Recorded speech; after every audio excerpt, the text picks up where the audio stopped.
Assalamualaikum warahmatullahi wabarakatuh. Nama saya Suci Ardiani dari 12 TKJ 2.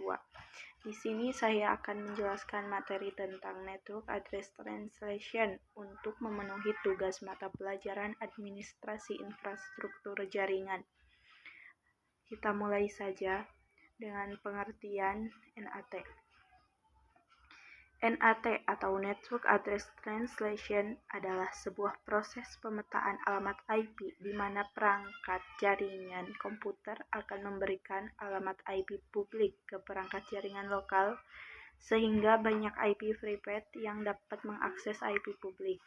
Dengan kata lain, Network Address Translation akan mentranslasikan alamat IP sehingga IP address pada jaringan lokal dapat mengakses IP publik pada jaringan WAN. NAT mentranslasikan alamat IP private untuk dapat mengakses alamat host di internet dengan menggunakan alamat IP publik pada jaringan. Tanpa hal tersebut, Network Address Translation tidak mungkin IP private pada jaringan lokal bisa mengakses internet. IP lokal digunakan hanya untuk jaringan lokal saja. Sementara IP publik inilah yang digunakan untuk berkomunikasi di dunia internet karena dapat diakses dari manapun. Jenis-jenis Network Address Translation ada 3. Yang pertama, Network Address Translation Statis yang bekerja untuk menerjemahkan semua alamat IP yang tadinya belum terdaftar menjadi alamat IP yang sudah terdaftar. Yang kedua, Network Address Translation Dinamis. Jenis ini berbeda dengan Network Address Translation Statis. Dinamis bekerja dengan cara mendaftarkan beberapa komputer ke dalam satu buah kelompok alamat IP yang terdaftar yang sama. Para penyusup yang ingin menembus komputer menggunakan sistem NAT jenis dinamis, maka penyusup itu akan mengalami hambatan dan kesulitan. Hal ini karena alamat IP yang dialokasikan selalu berubah pada setiap komputer secara dinamis.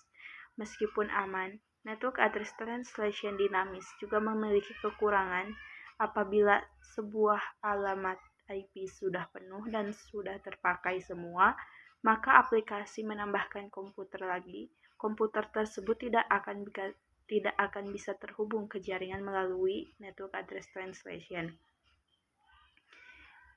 Yang ketiga, Overloading Network Address Translation. Jenis ini memungkinkan sebuah klien untuk terhubung ke sebuah alamat IP publik, tapi pada port yang berbeda dan berlainan. Network Address Translation tersebut akan menentukan port dan nomor IP untuk klien tersebut. Yang keempat, Overlapping Network Address Translation.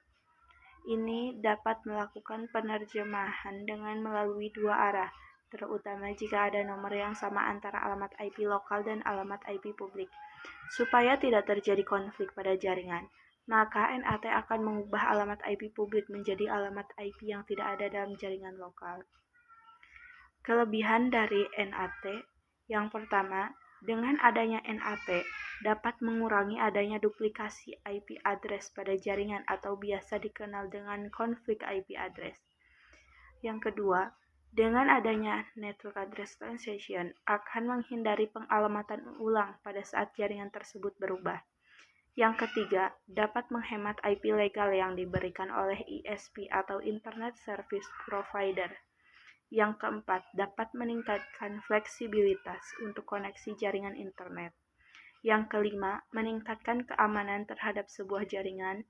Yang keenam, performa yang lebih baik jika dibandingkan dengan alternatif aplikasi seperti proxy.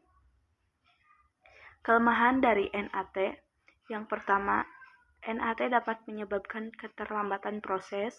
Yang kedua, NAT dapat menyebabkan beberapa aplikasi tidak berjalan normal. Yang ketiga, adanya NAT dapat menghilangkan kemampuan untuk melacak data.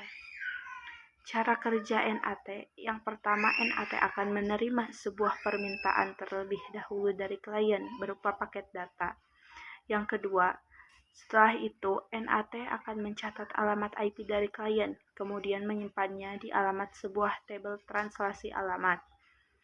Yang ketiga, setelah permintaan tersebut sampai kepada server server akan merespon permintaan tersebut. Setelah mengirim permintaan tersebut dibalas oleh server dan dikirim ke NAT. Kemudian NAT akan melanjutkan mengirim ke alamat klien. Keempat, proses tersebut dilakukan secara berulang kali, sehingga meskipun klien tidak memiliki alamat IP publik, klien tetap bisa mengakses internet. Sekian, terima kasih. Wassalamualaikum warahmatullahi wabarakatuh.